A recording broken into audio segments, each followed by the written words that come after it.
Welcome to the Two Dads No Supervision podcast. I'm your host, Ian, with my co host, Drew. What's up? Let's get All this right. going. Yeah, today we've got some videos that we're going to react to.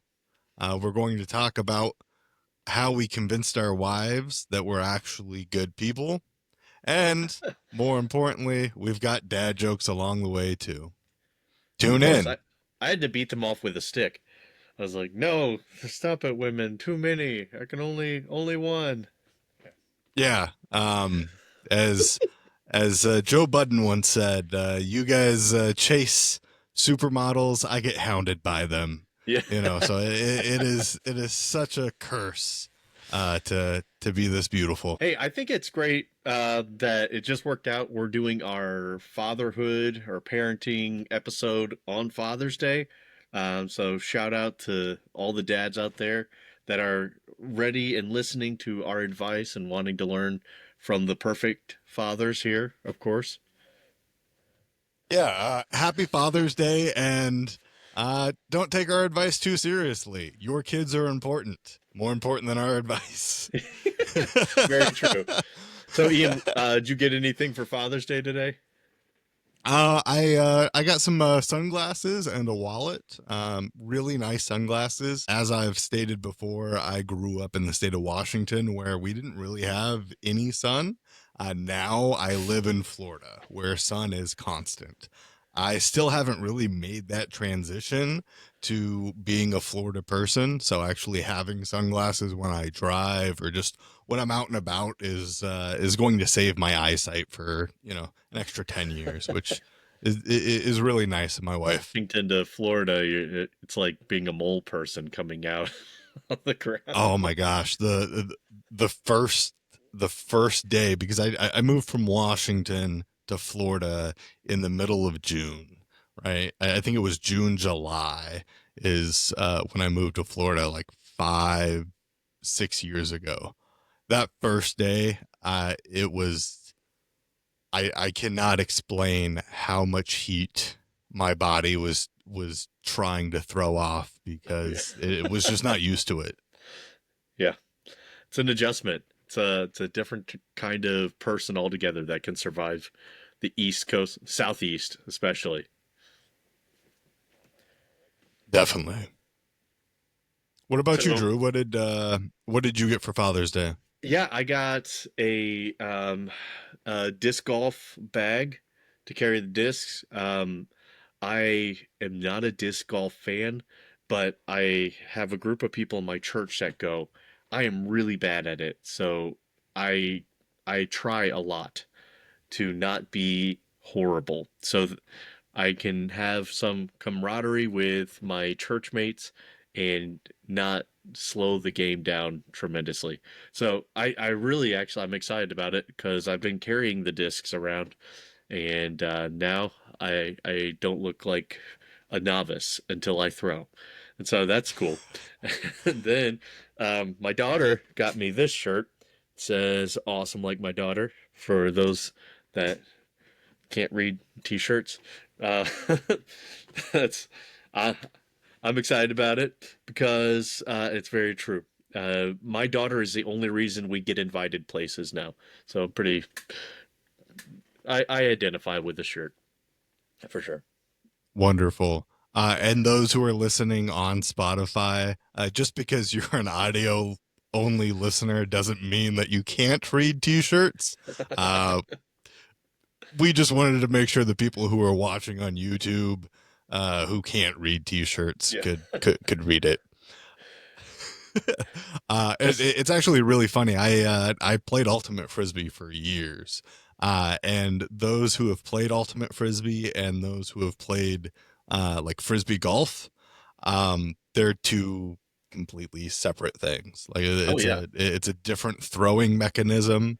And it is really fun though until you lose all your discs because you're typically Yeah. playing in creeks and rivers and well, I'm typically playing in creeks and rivers because that's where the disc is going. So I can play ultimate frisbee. I enjoy that because you can hip check someone.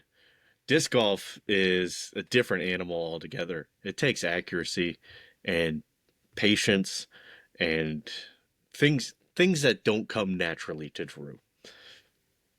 Yeah, disc golf and regular golf are issues for me that I'm trying to get better at. Yeah. I can hit a very good ball every once in a while to the point that I think, man, I really could have gone pro. And then my next 50 hits are the worst hits of my life. So Dude, that's golf for you. that's the whole thing of golf is you get one or two shots around that keep you coming back. It's part of the scam. Um, right now I got my club sitting there ready to go. If I could get my friends linked up so we're ready to go on at the same time. But yeah, that's the scam. You hit just a couple shots where you're like, man, next time I'm gonna be really good. No. Yeah, Lewis Black had a great set about this. He said, it takes a special kind of person to be a golfer because they wake up every day, right? They wake up, they practice their swing, they go out day after day on the golf course, year after year, in hopes of just being less crappy. Yes, a hundred You're never percent, going to be good at golf. You just want to be less crappy. 100%. Yeah.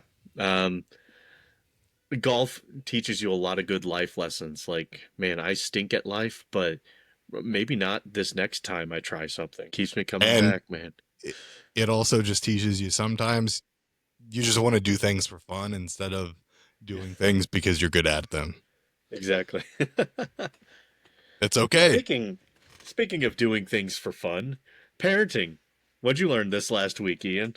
Anything good or crazy happen to you? Um, I continue to learn that what I've learned last week doesn't necessarily apply to this week because kids are very adaptable. So they adapt very quickly to parenting, and then they're like, okay, I found a counteraction for that action now. So that's cool. But also my daughter's teething. She's getting a molar in the back of her mouth, so that's been a challenge for her. And if it's a challenge for her, then it's a challenge for us, right? But other than that, it's been a pretty great week. I love being a father. Cool. Remind me, your daughter's 15 months? Yeah, she'll be 16 months in like 9 days. Okay. Yeah. We've gone through the teething thing. My daughter, she turned 2 in February, so however many months removed we are from February, 4 months, so 28 months. I didn't even, once we hit a year, I was like, to my wife Ty, I don't care how many months she is anymore. She's a 1 year old. It's easier. Um, for me, this last week, the worst thing that could happen to a dad happened to me. It started much earlier than I thought it would, and I wasn't prepared for it. I'm going to go ahead and share my screen right now. Um, and Ian, just know as the dad of a girl, this is coming too. What did you tell Dada, Isabella? No, I like boys.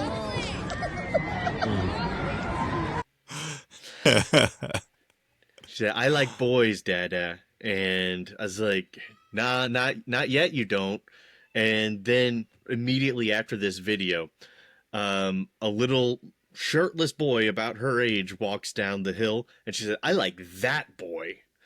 No, no, you do not. Oh I like no, that's that boy, Dada. Um, not the words I was ready to hear for probably another 12 years or so. I told her 16 years, we can talk about it, but probably 30 years, you can like boys. Then that's okay. She's like, I mean no, I like boys. I've always said they can start dating after they get married, right? Yeah. You can't date until you're married. Um, It's uh, gonna be a really shout out, confusing first couple of years, but yeah. shout out to the Proud family for that joke. But yeah, I my daughter was at the library this week, and she ran into a little boy, and they were friends. She like hip checked him, like Drew would in Ultimate Frisbee, and he fell to the ground and just started crying. And she was sad for a little bit and was like, "Oh no." You know, she was showing empathy, but he just continued to cry to a point where my daughter started looking at him like, "Okay, like this is a little excessive. I just bumped into you. Like let's man up here a little bit." So that was a proud dad moment. Yeah, There you some go. empathy there, but also some like let's get a hold of ourselves here, right? That kid's We're definitely not we're not husband babies material. anymore. Yeah. That's awesome. I think that transition is going to be a tough one. Whenever she's old enough to seriously start dating and stuff, I've been mentally preparing myself. I don't want to be. I want to be like genuine and involved, not the kind of dad that is like, "Ugh, push him out," and I want to be present and around. But man, boys are gross. Like I'm teaching my daughter this. Boys are yucky, and she doesn't quite believe me yet. But boys are yucky. Stay away from my daughter. Yeah. I think my philosophy is I want her to have a long lasting marriage. I want her to find somebody that she's going to be comfortable with and happy with for the rest of her life. Um, and with that comes getting out there and dating, right? And seeing different things and making mistakes. Um, so really instilling in her the right values. And then trusting that to be what makes her decisions. It's really hard because you can't control everything that goes on in the world, but if you can instill them in the right values, then it does hopefully mitigate the risk of a lot of the things that we don't want to happen. Yeah, the biggest thing, and I learned this along the way, but I had a professor in college talk about this a lot. The biggest thing is to be the best example of a man you can be for your kids. And for daughters, be the husband to your wife that you want your daughter to marry one day, and be the father to your kids that you want your daughter to marry one day. And so be the best example you can be so they'll know what to look for when they are dating. And they can save a lot of time um, with those individuals who are not there yet or don't want to be have those right values. And so if I am the best Christian I can be, the best husband I can be, and then the best father I can be, I can trust that my daughter will at least be raised in the right way where she'll know what to look for when she's out there. Unfortunately, a lot of daughters are growing up in a world with the idea of, I just want someone that's not my dad, someone who's not like my father, and that leaves them wide open to a lot of attacks and a lot of evil people. And there's a plague that's reaching our society because fathers are not the husbands and fathers that they should be. And so the daughters, when they grow up, know only one thing to look for, and it's not my dad. But if we are the examples we should be in the home, then they'll have the better example. They'll have the image in their mind. My mom is treated well. My mom is happy. My mom is fulfilled. My dad was kind to me and raised me up, and he loved me and he was present. I want that in my husband.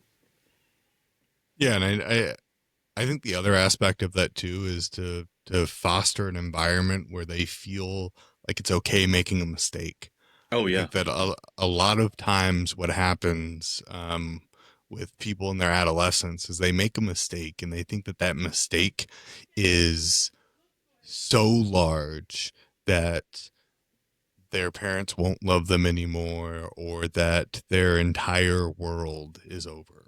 And that's just not the case. You know, we Hmm. are humans. We're going to make mistakes. So to foster an environment where we don't want to go out and purposely make mistakes, right? Um, and we need to hold ourselves accountable, but making a mistake doesn't change the way that I love you. It doesn't change if I want you in my life. It doesn't change my role as your father. And I think that's something that I've seen a lot of people either miss, or it wasn't really instilled in them. So when they did make mistakes, they tried to cover it up because they were like, my parents are just never going to love me after this, and my entire world is crashing. When if they would have just let the mistake be known, they would have had a support system around them, and then other things don't spiral, right? Because that's what happens to a lot. That's what happens to young people a lot of the time is they make one mistake, and then when that mistake happens, they try to cover it up, and they start hanging out with people who are okay with that mistake, and who won't hold them accountable for that mistake, and then they just continue to make more mistakes along the way. Um, and then you get to a point where now to dig yourself out of that hole, it takes so much work, it takes so much effort, it takes so much real support, and you don't know what real support is because you've surrounded yourself with people who are continuing to do these things as well. Um, but yeah, not to, I mean, we, we, we, uh, we get deep here. We, we started with a cute little video and got pretty deep. But we do think we take fatherhood very, very seriously. This isn't something that, um, Of, of people course, should yeah, take lightly. Yeah. Yeah. it's vital. So, a huge aspect, and we've talked about this in our first parenting episode. A huge aspect of parenthood is the other parent, right? And choosing your spouse, uh, or being chosen by your spouse, however it worked out. So, Ian, tell me about the thought process and the prayers and all of that that went into meeting your wife and you two getting married. How'd that work out? Yeah, I'll be honest. When I met my wife, I was kind of in the mode that I was just going to be the fun uncle for the rest of my life. Just because I didn't really find that there were women out there that could really hit the criteria that I needed to feel fulfilled for kind of the rest of my life, right? And with that, I was just like, well, I don't want to waste these. I don't want to waste these other women time, right? Knowing that they're not going to be something that I want long term either. Um, because yeah. So I actually met my wife on a dating app, and it was really funny. We had both kind of swiped right on each other, and she messaged me. This was at like 10 o'clock at night, and she was like, "Call me." And I'm like, "This is weird." Right. I automatically thought she was a bot, right? Because this is a beautiful woman. We're not really getting into like conversation here. Just right off the bat, she's like, "Call me." I'm like, "Okay, this is going to be a scam." But it's 10 o'clock at night. I've got nothing better to do. Let's see where this scam goes. Right. So I give her a call, and it's been like 6 years. She's still here. So I don't think it's a scam. But I think it turned out pretty well. Um, but just being able to converse with her and right away, it was different. I was always looking for someone who was going to um, have those strong Christian values, but also be able to um, give me the intellectual stimulation that I need, and be able Hmm. to challenge me intellectually. And I just didn't really find that with my previous partners. Um, I needed somebody that was wanting to grow with me and wasn't just complacent in their life because I was looking to grow. I was looking to get better, and I wanted an environment where we both felt comfortable challenging each other. Um, and she's drop dead gorgeous, right? So, like, hey, if I can cross all of these things off, it'd be great. So we talked for a little bit, and our first date, I went to pick her up, and the first time I saw her, I was like, you know what? She kind of looks like Elaine from Seinfeld, which is good because Elaine's very beautiful. Um, but we went out. We played at an arcade. It was really fun. We went out to dinner. It was just a real like fun get to know you. We sat in one of those like transformer games where you shoot the other like robots together Okay, yeah. and whatnot. So I got to see her competitive side of things as well. So Did she that was win? really cool. Um, I don't remember. I'll say that she won. Um, Yeah. Because she might I'm be not a watching. well, I'm just not a very good shot. So I'll just say that she won, and hopefully that's the case because I'm not good at those games at all. So if I won, that means she's really bad at those games. But I'll give my wife the benefit of the doubt there. Um, but no, it was really funny because we both had this moment where just separate at different times where I was on the phone with her and we were talking and I just got the sense of like, oh hey, like this is your wife. Like this is the person that you're going to marry. And she told me that on our third date, I was over at her apartment and I was waiting for her to get ready so that we could go out on our date. And she said she had like walked past me and she just got this overwhelming like feeling like, hey, that's your husband right there. And she looked over and I had made myself really comfortable on her couch. So I was reclining and my shirt had come up. So like my belly button was showing. So she was like, that's my husband. The guy who's already with a beer belly on his just showing there on a third date. That's my husband. But I, I I think it turned out pretty well for her. So yeah, Does she agree though? I think so. Hopefully, Depends on the day. yeah. Not to throw another reference, a pop culture reference in here, but the show Last Man Standing with Will Forte. Hmm. Uh, um, at one point, his wife that he has there goes and tries to bring him back to the little colony that they're building, and he goes, I gotta tell you, I think you're making a huge mistake because she's throwing away, you know, other great opportunities for him, and that's what I feel every day. Like I gotta tell you, I feel like you made a big mistake here, but I'm happy she made the mistake. I understand completely. So what about yourself, Drew?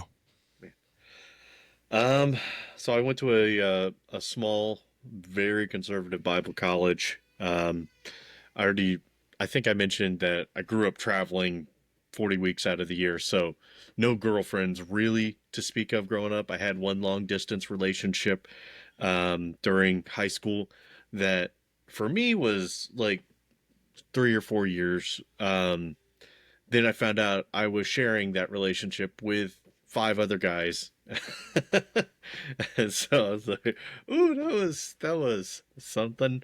And so that's when I started college with that knowledge. Like, oh, by the way, yeah, okay, I'm a single man, and so um, I had a lot of maturity issues and things to work through in college, and dated um, one girl, and then I got the reputation that I was just some rebel and some horrible person, uh, where I had like teachers and faculty members and student leaders going around to other girls and saying like, "Hey, don't be interested in Drew. Don't talk to Drew. He's a bad guy."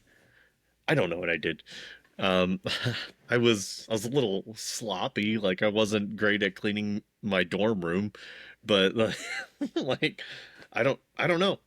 Um, and so that's that's a whole list of stories and stuff that I have learned through all that. A whole nother book to open one day or several days. But um, I graduated college and there there really wasn't anyone, and in my conservative strain of Christianity, it's like, hey, you find your wife at college, you find her at college, or you don't get married. And so I graduated and was like, oh my goodness, what's gonna happen now? And it was a little concerning.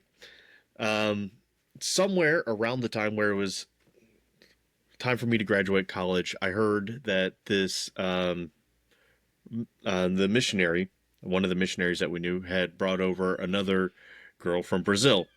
And because I'd been to Brazil multiple times on missions trips, they were like, "Hey, why don't you guys go?" And there were a few Brazilians that came with them. And they said, "Why don't you go and just say hi and welcome to the school?" I was like, "Okay." The first time I saw my wife, she was playing ping pong, and it is the Holy Spirit, I know, spoke within me. And it's like, that girl's a little more important to you than you realize right now. Like, well, that's weird. I've not seen or heard that before. That felt odd. But just greeted them, whatever. Come to find out, the next year was she was my sister's roommate, because my sister could speak or does speak Brazilian Portuguese, and so they put them together, and it was like, oh, maybe that's it. Maybe that's what that voice was saying to me. I don't know. And my mom immediately was like, "You two should date. You would be perfect for each other." And we were like, "No, stop it. Leave us alone. We don't want that."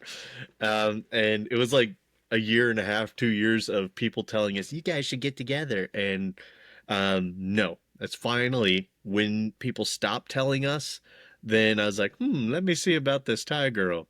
Um, and so, really, what brought us together is I was a youth pastor for 2 years during college, and when I was going to graduate school, I transitioned out of that ministry and just started helping out a buddy in a church. He was filling in pulpit supply while they were looking for a pastor, and so I helped out with the music there. And Ty and my sisters and a couple other people from the college came by, and they were helping out in the school or in the church with various ministries there. And it was us working together in the ministry that I was like, okay, this is your wife. Um, we we were friends. We laughed together. We ministered together. She went on. She and my sisters went up to meet my parents at a meeting in Virginia. It was like a 3 hour drive or something, and I went up separately the night before, and then we all drove back together. And at one point I was like, "Hey, does anyone want to ride with me on the way back?" I knew who I wanted to ride with me, but I was like, "Does anyone want to ride with me?" And was like, please, please, please, let it be Ty. And then Ty, Ty was like, okay, I'll ride with you. I was like, okay, that's fine. Yes. Uh, and, and then I didn't hide it at all, man. I played "Marry Me" by Train. I played I played like, oh, you'll like this song. This is a good one. I played all the romantic music. She was like, I think he's giving me some hints here. And so um eventually we started dating. Lots of craziness happened. And that again, some stories that would probably blow your mind on just people acting irrationally, mostly because they thought I was just this evil person. Um, we won't get into that now, but because she started dating me, and then we got engaged, and she had a lot of people leave her and stop talking to her for literally a year. Some of her best friends that she grew up with, and they shunned her completely because they had it in their mind that I was this evil human being. I don't know what I did. I just loved my wife. um, so there's a lot to go into with that. But because we had prayed and we continued to pray, I knew it was God's will. We continued to work through all of that. We we had several tense moments in that because there was a lot of pressure on her, a lot of pressure on me, trying to figure out all of this. When we got married, until now, and we're sitting at 9 years that we've been married. Um, we don't fight anymore. Like once we got married, all of the tension, all of that stuff, is gone. And for better or worse, we don't fight. Um, there are a lot of cool stories that I could tell about what God's done along the way, but I'll leave you with this. So the first time we actually like met was in college when she was coming to visit to see if she was going to join the school there and become a student. And I greeted her there at the ping pong table. And I could, by the way, I could beat her at ping pong. I don't care what she says. But um, after we had been married a year, my dad was looking through old mission trip pictures, and we went to on our very first mission trip to Brazil. We went to this small town called Urucurituba, there in the northern part of Amazonas, right off of the Amazon River. And in that town, we got on the flatbed truck because this is what the missionary wanted to do. He got us on the flatbed truck and we drove through the entire town with someone following us with a loudspeaker saying, "Come to the Baptist Church. Evangelist Mike Pelletier from the United States is coming to preach." And we waved at everyone like we were some sort of circus in town and had all these people waving at us. And that's just the way they advertised the meetings there. So dad was looking through old pictures, and on that flatbed truck, you see a picture of my dad wearing this dorky hat, which was the whole point of the picture. I'm seated next to him, and then on the other side of my dad, sitting down, is an 11-year-old Ty, future Ty Pelletier. And so we had no idea that we existed, but we had already met. We'd already ministered together decades before. And so it's pretty cool. Uh, you never know. You never know what God's going to do, but I'm very happy with what he's done in our life. Yeah. No, I mean that's amazing. When everybody was ganging up against you, did you play Akon? Nobody want to see us together, but it don't matter, no. No, I was not allowed to listen to that kind of music, so no, sir. Oh, okay. Well, now you can play it for her, and it'd be like, oh, yeah, this is funny. Yeah. I'm a grown Um, man now. I do what I want. yeah, exactly. Yeah, if we're talking about using music to um charm our women towards us, I sung "I'm Sprung" to her by T-Pain on the phone late at night one time. You know, I'm sprung. How'd you get me? You got me doing things I never do. Now, the funny thing is I cannot sing. I understand. I cannot sing, right? It's part of And the charm. I didn't sing it like that. Um, as she remembers it, it was something like, I'm sprung. How did you get me?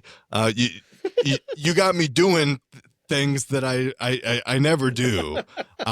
So yeah, I mean, it was, it's the, it's the musical genius effect. Um, it just draws people in. They're like, there has to be something more. Like someone cannot be that terrible at singing. Um, you know, so they're just really funny, and it's like, no, I'm being serious here. I just can't sing. But it works both ways. You want to know how I got my wife? This is, I tell everyone this. 100% works every time. Great advice. So, all you single guys out there, listen, this is what works. No cap, as the kids say. So, we were going on a family, like meal to, like for Memorial Day or something. We're going to go have a picnic up in Charlotte. It was like an hour and a half away. And my wife came up with the family, future wife at that point, and we were talking, and somewhere along the line, she said, I would never let a man ignore me. If I wanted his attention, I would not let a man ignore me. And I said, oh, really now? And she said, yeah, really. I'm not going to let a guy ignore me if I want his. I said, all right, let's see. And for the rest of the day, whenever she spoke, I pretended like she didn't exist at all. Like she just didn't say anything at all. Like she wasn't there. The problem for her was she knew like three people at that family event, and two of them, my mom and my sister, were out. And so it was just me she was trying to talk to. And whenever she talked, I just she she did not appreciate that at all. That's one of my favorite things, and here's why it works. It's a fail-proof system because women want what they cannot have. Mic drop. Boom. It worked. That's when she fell in love with me. Okay. This may have worked for Drew. I do not advise doing this for other people. Um, what worked very well for me, not only with my wife but with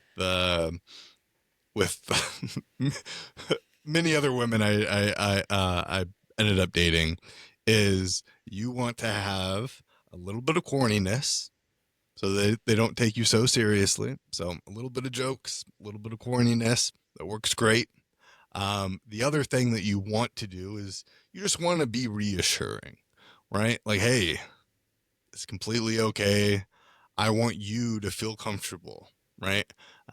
So we can take things as fast and slow as you want, because at the end of the day, I'm not here for today. I'm not here for next week. I'm not here for a month from now. I'm going to be here a year from now, 5 years from now, 10 years from now.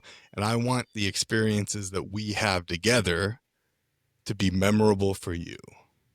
And for that to work, you have to be comfortable in the moment.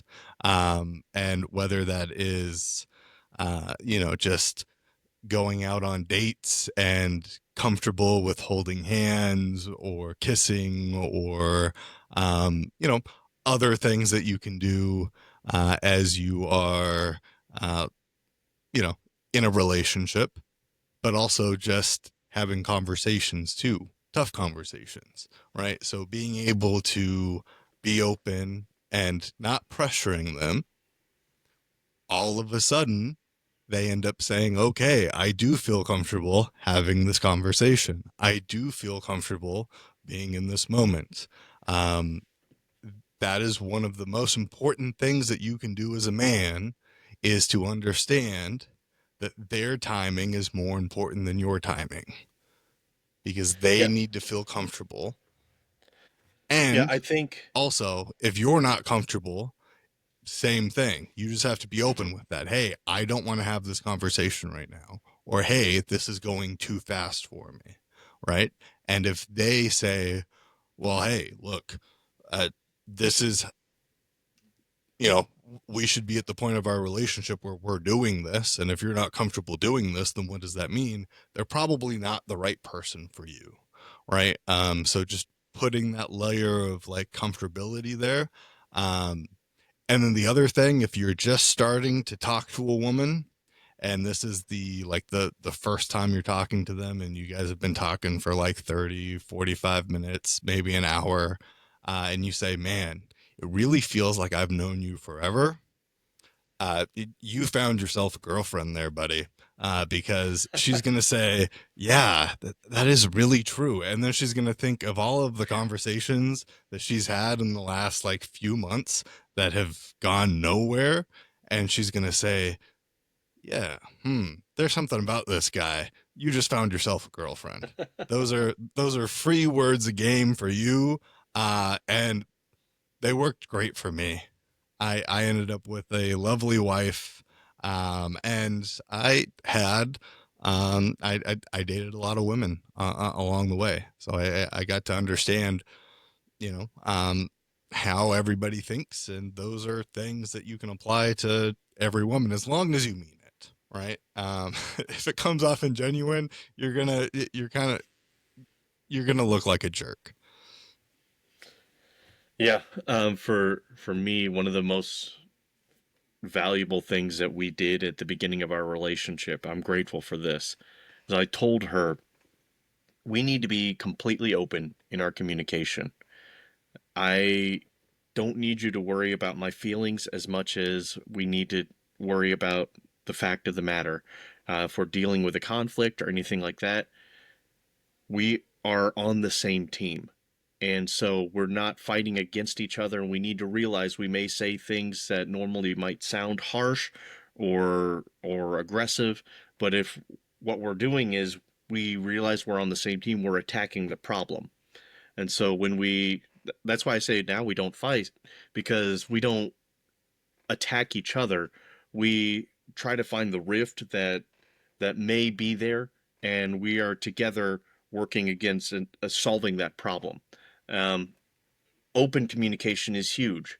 So I told her, like, if you're starting to sense that I'm drifting away, or I'm getting distracted, or I'm falling short in some area, don't worry about my feelings. Just tell me.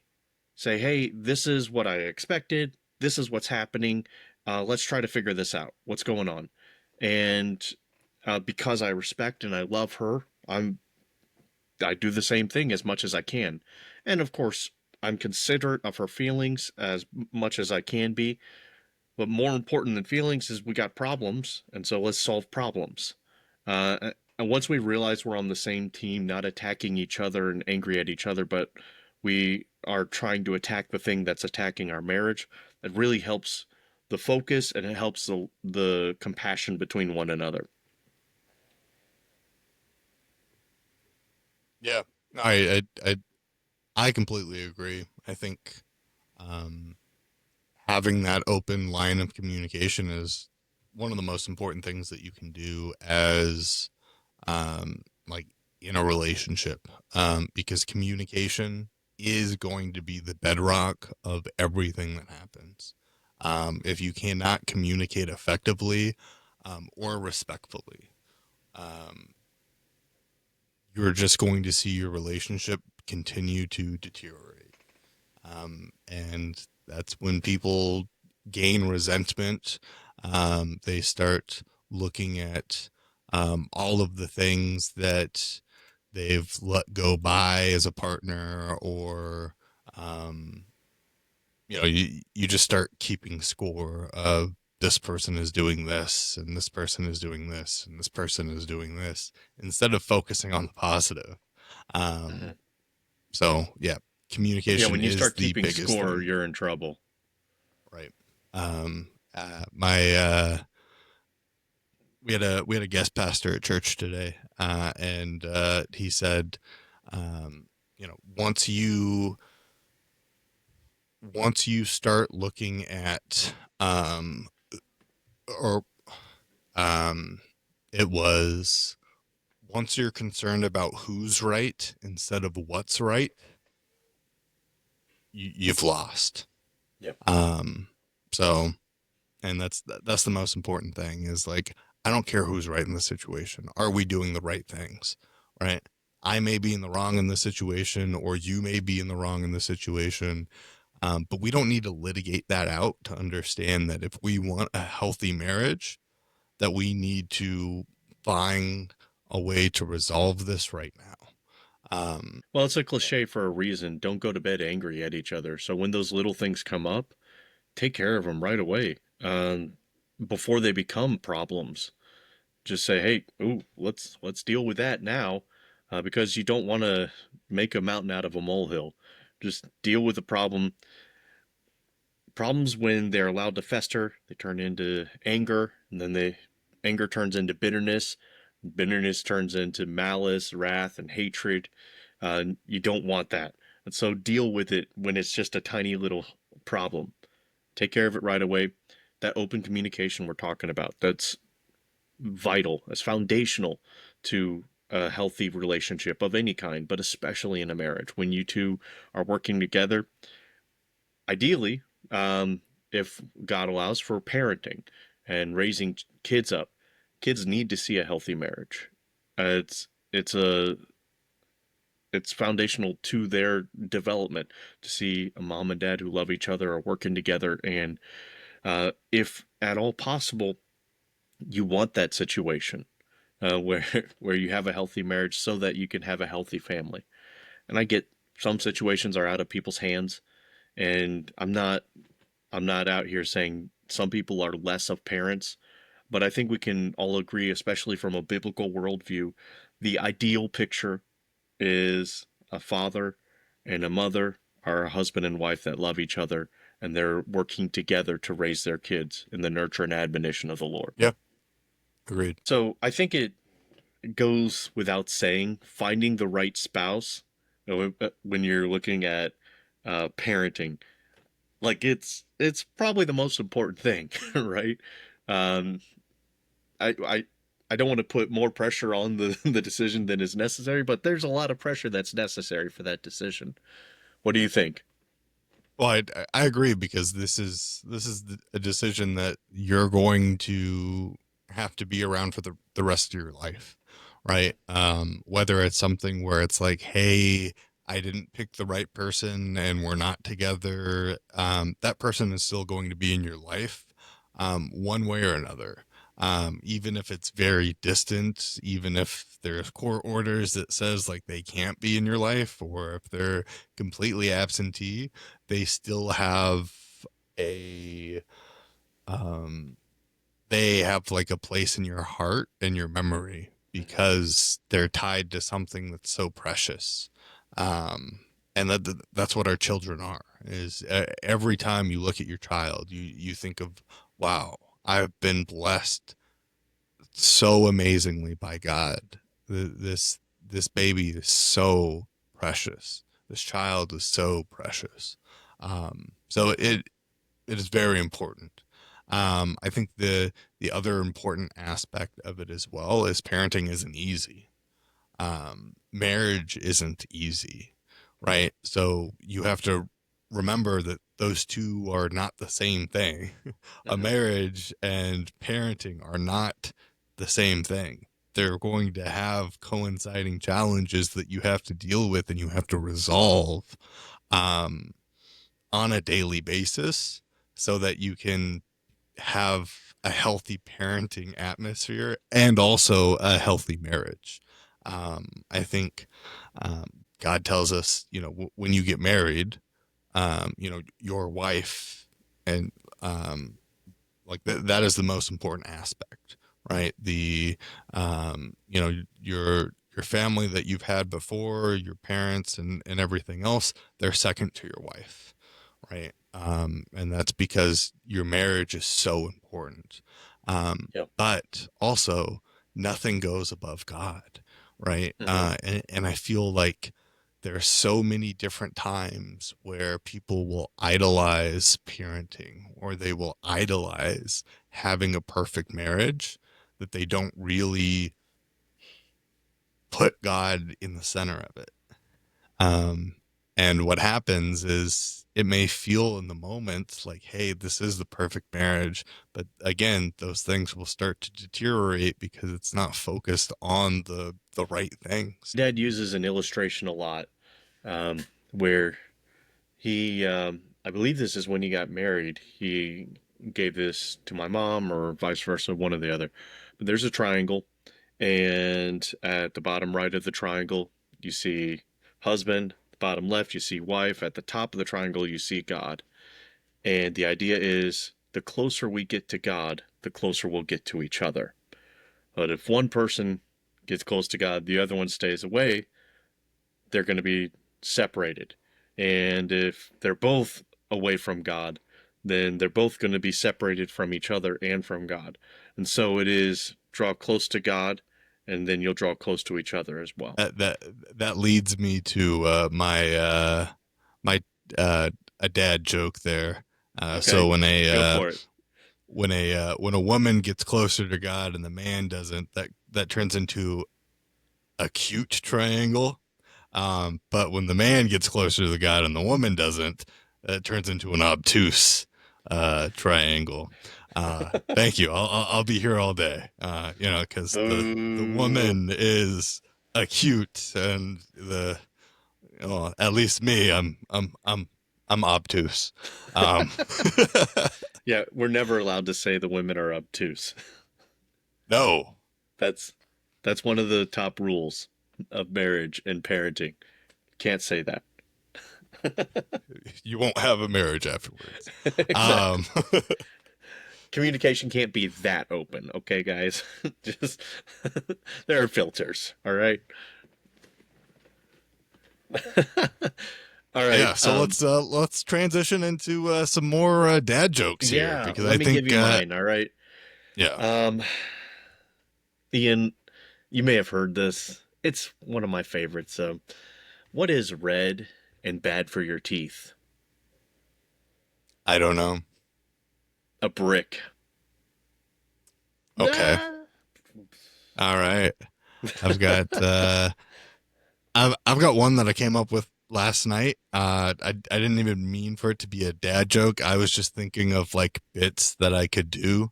So this is an absentee father that Okay. only talks about their children, right? Because we get into these parenting worlds and we're like, this person only talks about their child. What is their life outside of their children? But this is an absentee father who only talks about his children.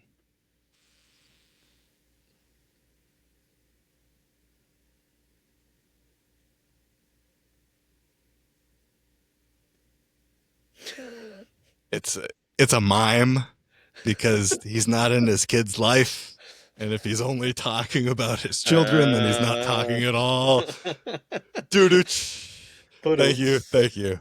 I'll be here all night. A more With that, traditional dad joke. we just Um, lost 7 subscribers.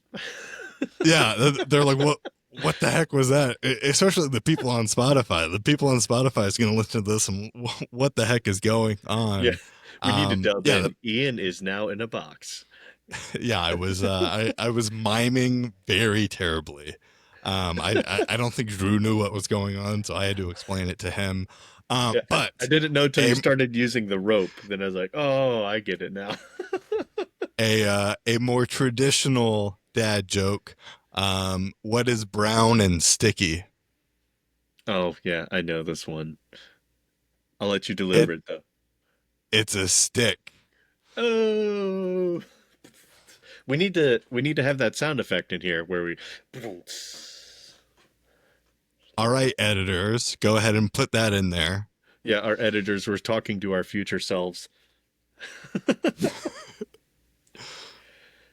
Well, Ian, I think this is I like this formula. I think we need people, you people in the comments, tell us if you got value from the way that we um, organized all of this conversation.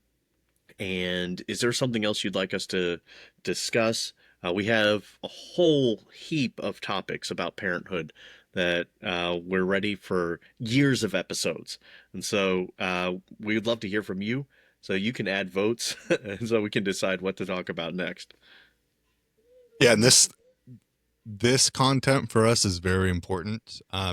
It may not get as many views as football or politics, but this is also the topic that I feel needs to be the most collaborative. So please, any questions that you have, any concerns that you're having, feel free to reach out to us. And we can have those conversations on the podcast here. And that may spark a larger conversation where you can get other people's perspectives and opinions on what's going on. Because as Drew and I have said several times, parenting is hard, but it's the most important thing that you can do. Yeah. It's awesome. Yeah. Awesome. Like me, like my daughter. So, Drew, do you like boys like your daughter, or? No. I never have, never will. Yeah. Yeah. I'm gonna go work on that with her now. Like, no more for 18, 20, 30 years, something like that. Again, you can't date until after you're married. Yeah. It's a good rule. I'll put it in there. Well, hello there. This has been another episode of Two Dads, No Supervision.